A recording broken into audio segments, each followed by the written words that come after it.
Hey guys, Jacob here. This is Angler's Adjustments, and hey look, this one is really important, okay? So we're gonna fly by. I'm gonna give you guys the baits, the weights, the hooks, the line. We're gonna sort through this one because this bite is happening right now, and I'm at the pond, and I need to fish too. So yeah, without further ado, let's get into it. Okay guys, this is my spinning setup. Here I have my Shimano Nasaki, I think that's how you pronounce it, and a Dobbins. This is a 703 SF. This is their Sierra model here. Very sensitive rod. I think it's the most sensitive rod that I own right now. I can feel the slightest bites on it with these drop shots, man, and even tiny little shaky head setups. But it handles a drop shot very efficiently. It's got enough tip to where that rod will fold and keep that fish pinned. And it also has a backbone that's pretty much all the way down into the blank. Whenever I set into a bigger fish, this rod will handle it even though it's a medium. They got a little bit softer of a tip than typically as compared to other brands, but that's a good thing for this drop shotting technique. So that's what we're about to get into, guys. Now, with drop shots, let's talk about the weights first and move up to the hook. If you're a guy that's just pond hopping or you just barely want to get into drop shotting, this is just a lead 1/4 ounce cylinder drop shot weight. They come well through cover, they don't get hung up, and they also sink pretty fast. That cylinder, I mean, they get down there even with the 3/8, it'll shoot down to bottom pretty fast. It's actually pretty surprising. Now, the second weight, if you want to spend the extra money, spend the extra dollar to go to a tungsten offering, which is all round. Let's see if you guys can see that. A tungsten offering that's all round right there. That weight right there is a 5/16. It's going to give you more feel. Tungsten is 2 times louder than lead, so you're going to be making more noise in the water. And that round style of drop shot weight, I'm typically throwing in deeper water. It could be anywhere from about 8 foot or more. That's typically what I like with that cylinder weight.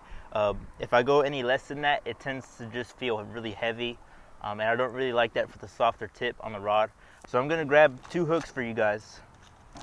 Okay, here's the first hook, y'all. This is a Gamakatsu octopus drop shot hook. It's a size 2. Now this hook here, it's got a heavier wire on it, so it tends on the drop shot to sink a little bit faster, but that heavier wire, you can basically manhandle the fish a little bit more on spinning gear and make him do what you want him to do. Make him stay away from a cover, make him come up into the boat, or it just overall you have more control with that hook because there's less chance of you bending that hook out. But whenever I want a slow fall and I want that fish to just look at that bait and just, decide he wants to take a shot at it because it looks so natural, looks so unique, that's when I'm gonna go to an Owner Mosquito light hook. Now this one here is still a size 2, and I have it tied on right now. Let me take off this guy here. That is a Owner Mosquito light. It's a little bit of a lighter hook. I don't know if you can tell by that, but with this hook here, it sinks slower. It lets the plastic do its thing, lets it shimmy. It's just more subtle of a hook, but I cannot force that fish to stay away from the cover, or I can't pull them on the bank. I gotta play them a little bit more because that hook has a better chance of being bent out and you will lose that fish. That is the downside to this hook, but everything else is positive about it. They're super sharp, and they stay sharp. That is an awesome hook to get bites. Let's talk about baits. So I'm gonna give you guys, just for contrast, a June Bug net bait flex worm. Now, with flex worms, the reason why I like flex worms is because they have a bulkier body in the front, but everything else is just like a straight line. It's just very fluid. I mean, look how soft that thing is. It just folds over. The rest of the plastic up here, which is a thicker body, it doesn't.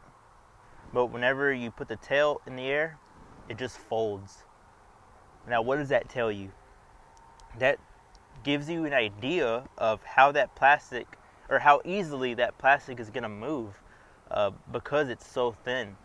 So the conditions that I like with these baits here is that I want a little bit of wind, not much, a little bit, just enough to make it seem like the bait is reacting to its environment. The second is I have a little bit warmer temperatures in the fall than normal.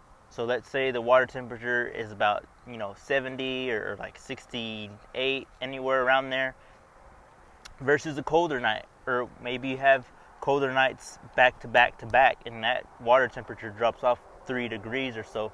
That's when I'll put this worm away and change. And then color, June bug, if I got dirty water situation or there's any cloud cover.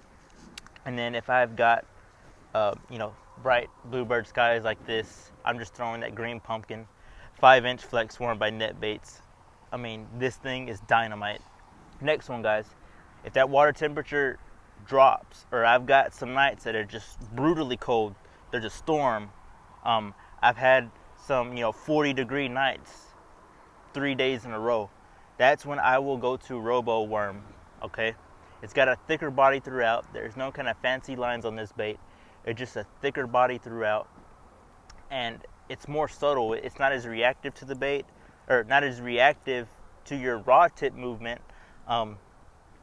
So this just creates a more methodical presentation. It's a little bit slower on the action, and that is a Dynamite Worm. Whenever the weather backs off into that cooler temperature and the fish don't really want to move a lot, that is a drop shot worm for you.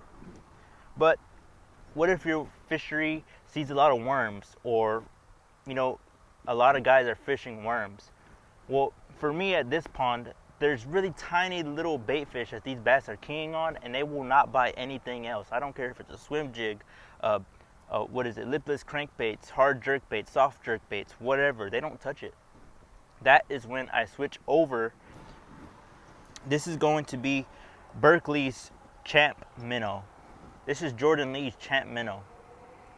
This thing perfectly mimics the forage that is in this little pond. I mean, it doesn't get any more real than that, other than live target. But that bait right there is very, very subtle. It doesn't have that much action, but the tail just quivers behind it. And with this Owner Mosquito light hook, I only like to have them exposed hooked, just because I don't got to worry about going through that plastic with that lighter hook. You're gonna need a CPS spring again, but instead of using Owner's CPS spring, we're actually gonna use Bass Pro's CPS spring. They actually call it keeper springs. That spring right there, it's a little longer than Owner's, and that helps hold that plastic. Size medium, just like always. Now, this bait here perfectly mimics the shad and little bait fish that are in this little pond. They're about that big max, and it gets a lot of bites, and it works. So whenever I go to throw this bait, I'm just gonna take that spring again, stab it in there, and I'm just going to start twisting. There we go. Now that that spring is in there, completely in the plastic, I'm gonna take my Owner's Mosquito Light, which is that lighter wire hook, and I am just going to thread this thing on there, just like that.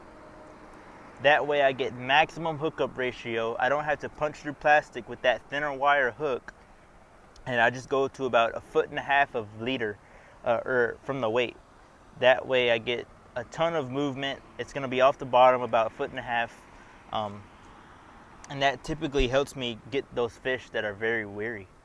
Alrighty guys, now if I wanted to switch over or switch presentations of a little bait fish, I am going to go with Basstrix little jerk minnow.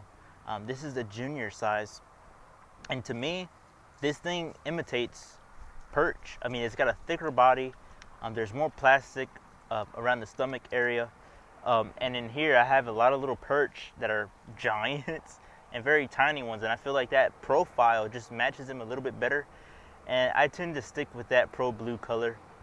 For some reason they love it here. I've tried a lot of colors, but Pro Blue works really awesome. Same thing with that spring, just stab it in there, thread it on, put it on the hook, and you are good to go. The last one, guys, is gonna be a 3.3 or a 3.8 Kytec. This is the Pro Blue color again, and it's just a little paddle tail swim bait. And this is whenever I want a little bit more action, or I was like slowly turn that handle and make that Kytec tail just kick very subtly, or I could speed it up if I really wanted to. And that bait there is basically a little minnow imitator. And if you got smaller minnows, downsize it to the 3.8 or even the 2.8, but stick with that owner mosquito light hook. That way you get the maximum amount of action out of that bait, and it will get you bit. Using that robo worm now, but I changed hooks because I've got some vegetation in the water. Right now I'm using that Octopus 2/0 hook. It's a little bit heavier wire with the robo worm because, man, it is tough. I've been prawn hopping about 4 different areas. I can't get a bite, so different time, different conditions, so hopefully I can get bit right now. It's been very hard.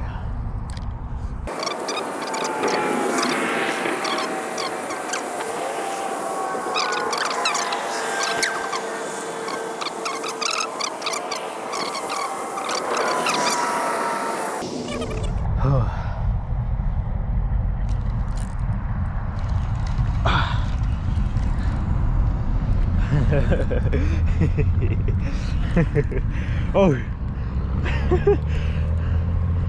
he's a little guy. Ooh. How'd you eat it, son? Yeah, there he is, y'all. Man, it is so hard right now. I mean, I tried 4 different ponds. I couldn't get him to commit.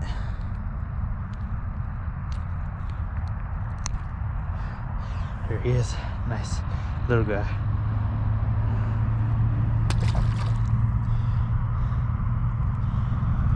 Ow, I stuck myself. Alrighty. I think we covered everything here today, guys. We covered all the baits. We covered the hook, the line very quick. That way you guys can get out there right now and start sticking these fish. That's all I got for you guys today. I hope you enjoyed the video. If you did, give me a like. Also subscribe. I'll be posting right now about 1 video every week. I'm gonna try to get more out here in the future. But man, those are your tips. Get out there and have some fun. I'll see you on the next one.